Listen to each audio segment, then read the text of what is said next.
Neo Geo, SNK's foresight to create a product using state-of-the-art technology and positive marketing ideas. This refined sensibility and cutting-edge technology have been fused together to create the ultimate in amusement entertainment, which now provides the world with limitless pleasure.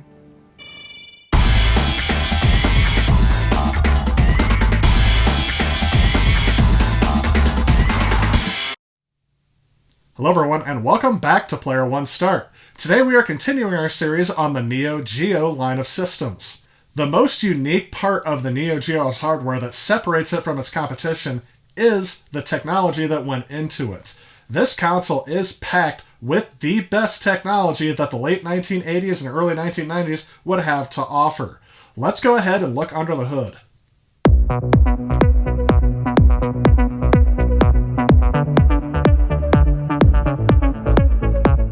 Taking a look inside of the Neo Geo at the motherboard, you can tell where some of the expense of this console came from, as the more chips you see on the board, usually the more expensive the machine is. The Neo Geo AES actually has two hearts controlling everything. First is the main Motorola 68000 12MHz CPU, which was capable of executing 16 or 32-bit instructions. Alongside of that was a Zilog Z80 running at 4 MHz, capable of executing 8 and 16-bit instructions, but it was mainly used for sound control. If you add up all of the RAM available on the board, it comes out to around 214 kilobytes of static RAM. 64 kilobytes are available to the Motorola 68000, spread across two separate 32 kilobyte banks. The Zilog Z80 also has 2 kilobytes of static RAM, mainly used again for sound. The rest of the RAM is spread across the graphics GPU chipset, with again 64K being available for main video RAM, with the palette memory and fast video sprite RAM being available as well. On the right hand side of this board you can see the memory card slot is available, which would allow you to have a memory card which had battery back save RAM that could be used by the console when it was inserted.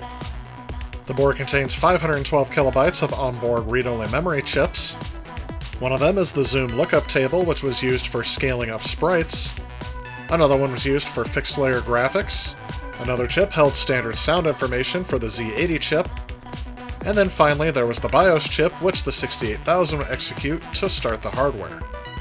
What gave the Neo Geo its advanced graphics was its GPU chipset, which consisted of a few custom SNK chips, the first one being the line sprite generator, which ran at 24 MHz.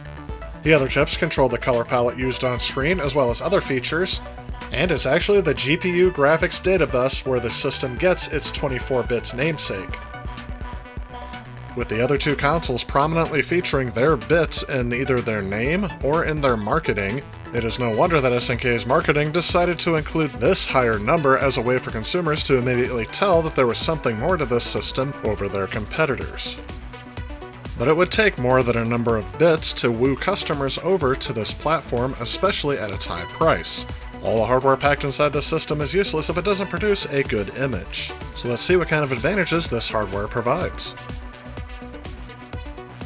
The Neo Geo outputs a display resolution of 320 by 224, however many games run at a slightly smaller resolution than that. The console is capable of progressive scan if you use an adapter interface that is capable of displaying that type of image. On-screen graphics are drawn from a color palette of 65,536 colors, with the maximum number of colors visible on screen being around 4096. The way the colors are drawn on the screen is that there are two banks, one of them being used at a time, each of 256 palettes that are available. Each palette has 16 color entries, the first of which being transparent, and the other 15 being real colors. It is the expanded color palette that allows backgrounds and sprites to have much more detail than what would be seen on other systems. Sprite tiles can use any of the 256 palettes available, while fixed tiles can only use the first 16, but tile graphics would be mainly used in the background. Whenever you see objects moving on the screen, most likely that image is a sprite. Sprites are the building blocks of all of your characters on screen, enemies, and yourself, as well as your weapons and your items. The Neo Geo is capable of showing 380 sprites on screen at a time, with a maximum of 96 per scan line. Sprites must be at least 16 pixels tall by 16 pixels wide. However, you could make smaller objects by just adding in some transparent pixels. However, sprites could have a maximum size larger than the actual screen. You'll see why in a little bit. Tile maps or backgrounds were made out of one static layer, which could be drawn wider than the actual viewable area of the screen, but unlike other home game systems at the time, the Neo Geo has 3 different sprite planes, which allowed game developers to make more interactive backgrounds using sprites. The most notable example of this is parallax scrolling, where certain parts of the screen scroll faster to give the illusion of depth in an image. Large sprites can also be chained together to make objects that function similarly to tiled map backgrounds. These sprite chains can then be moved side to side or up and down depending on where they need to be drawn, in contrast to different sprite layers or to the background itself. This gives the overall image on screen an illusion of depth, making it look a bit more 3D even though it's using 2D sprites. Here's an example of a game that not only uses parallax scrolling but also sprite scaling, which was something that home consoles were lacking at least up until this point and through most of this generation. Take a look at the trees that show up on either the right or left hand side of the screen and you'll see that they are giving the illusion of being surrounded on either side with tall trees. The Neo Geo initially came with an RF output adapter, however you can also use composite and RCA audio. If you had the gear that supported it, you could also get RGB with a separate 21-pin cable or the European standard RGB SCART cable. On the console that I own, I am using the standard composite and mono audio output that was included with my system. I do have a little adapter cable which will split off the mono audio so it plays through both speakers, but it will not give me the illusion of stereo surround sound. And while we're on the topic of video output, I am going to note that I used 2 different methods of capturing video footage for this review video. I started playing games by capturing through emulation, which natively outputs at 1080p, but during the production of this video I was able to secure a composite HDMI upscaler which does an excellent job producing a clear image that looks crisp and is played on original hardware. So note that because I started production on this video before I got that upscaler, you will see both emulated gameplay footage as well as gameplay captured from original hardware using this upscaler. If you look closely, you can see some minor visual differences between the 2 capture methods. Moving on to sound, I did note that the sound is controlled by the Z80 CPU, but the actual sound synthesis takes place in the Yamaha YM2610 sound chip. To help interface these 2 chips, there is a custom Neo D0 chip, which also handles joypad outputs and the memory card bank selects. The sound chip has about 2 kilobytes of working RAM, but it also includes about 128 kilobytes of onboard sound ROM, and the sound chip could also access up to 512 kilobytes of sound ROM on the cartridges. This chip was able to produce a variety of different waveforms for a total of 14 channels of sound. In order to utilize all of these channels, there is an additional chip, the YM3016, which acts as a digital to analog converter chip to facilitate the FM and ADPCM sounds. Let's take a look and listen to an example of a song from the Neo Geo hardware.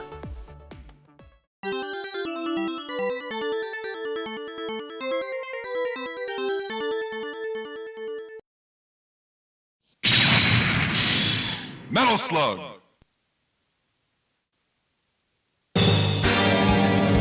Mission 1, start.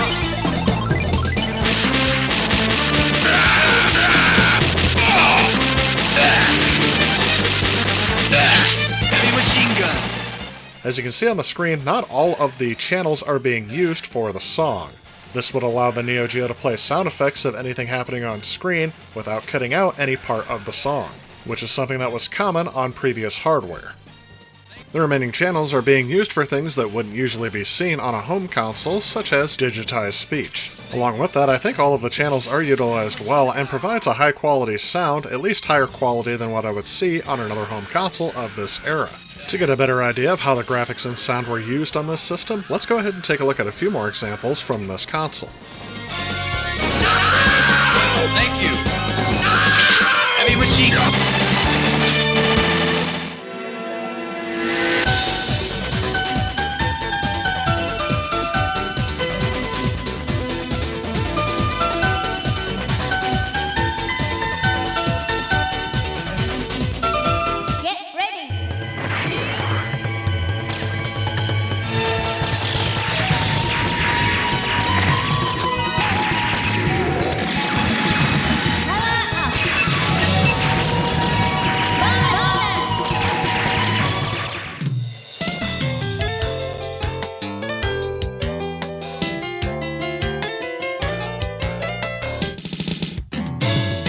Hole number 1, 460 yards. Par 4. Player 1, tee shot. Good shot. Fairway. Player 1, second shot.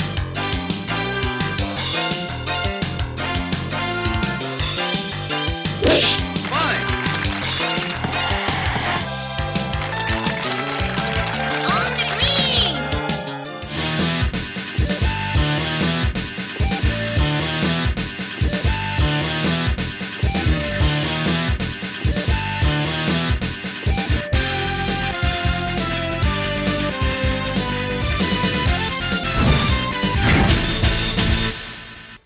Ready, go! 大王剣よこうってなくて覇王衝動剣こう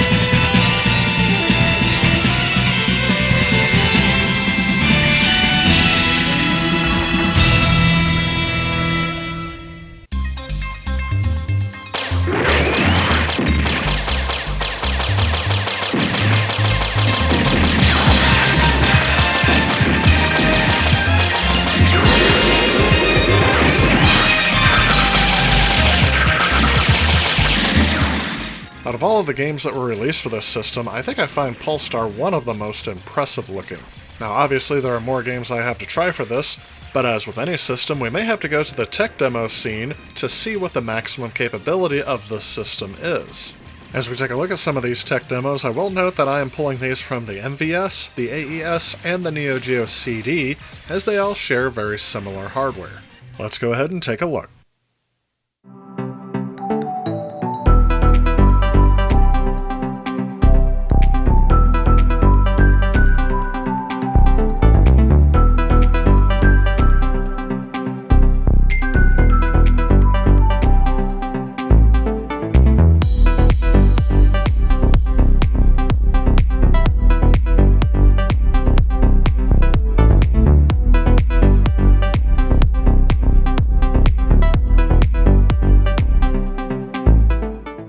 So one of the things I did not mention about the Neo Geo's graphics is that 3D objects are not really capable of being rendered on the system, at least in theory. As you can tell, some of these programmers have taken great care to animate 3D objects on the screen, but you would not have seen this in any of your video games on the Neo Geo console. It is a bit beyond me how they are accomplishing this, but if I had to make an educated guess, I would say that they are using animated sprites to somehow get these objects to appear like they're 3D animated polygons.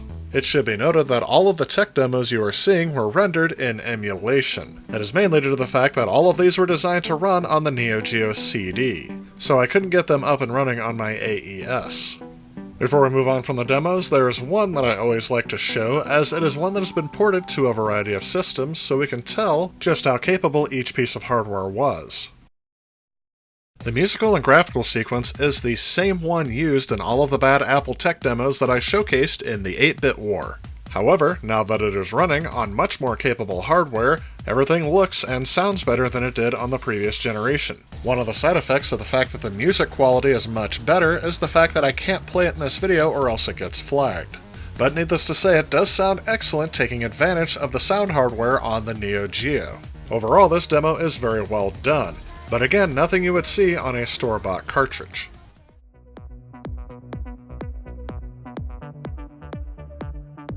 The cartridges on the Neo Geo have many unique features that I have not seen on any other console before or since. First is the actual size of the cartridge. These are, without a doubt, the largest game cartridges I've ever handled in person in my life.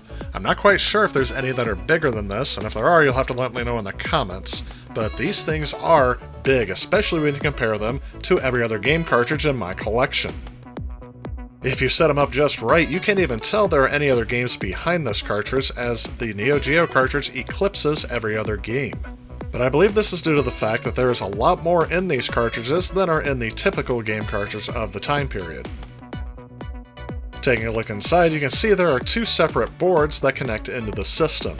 There are many different cartridge layouts, so this is just one example, but all of them will contain some sort of ROM chip to contain the game code.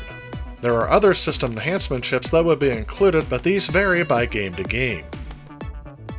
Here are some examples of other chips besides the ROMs themselves that would be included in some of these cartridges. I am not an expert on these, so I can't tell you exactly what each of these do, with the exception of the microcontroller that was put on multiplayer cartridges, which I assume allowed them to communicate with each other. Another iconic feature of the Neo Geo was its startup screen, that would always boot up and say that it had a max of 330 mega Pro Gear spec. Many of the earliest titles would not reach this mark, however when they were over 100 megabits, some of them would also show a screen saying the 100 megashock. Before the end of the system's lifecycle, there would be advancements made to allow bank switching that would make the maximum capacity of each cartridge go up quite a bit, and there would be another boot up screen for those that would say Gigapower on the boot up screen.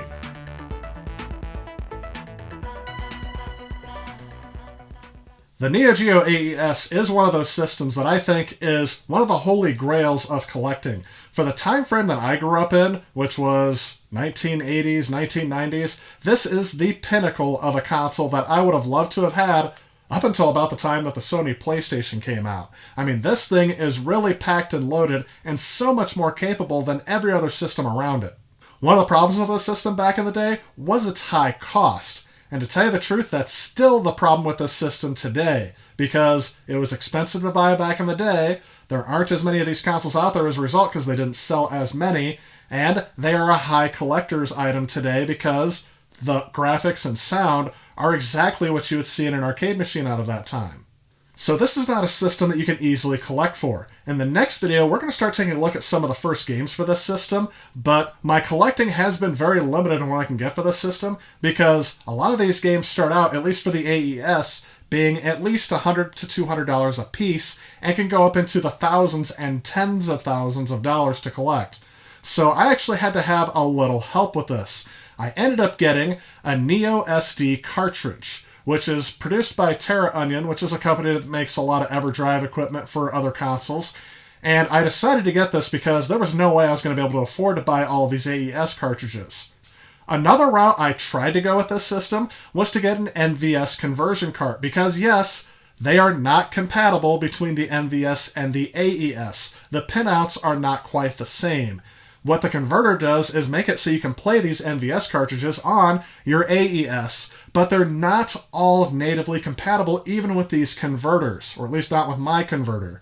So I ended up having to go the route with the Neo SD so I can play more of these games, things like Metal Slug, which can get up into thousands of dollars yet again.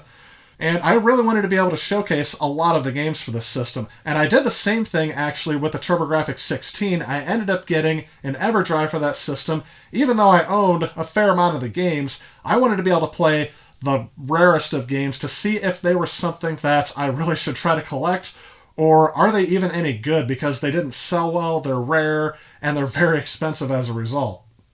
So stay tuned for the next part in this series when I start showcasing the earliest games for this system.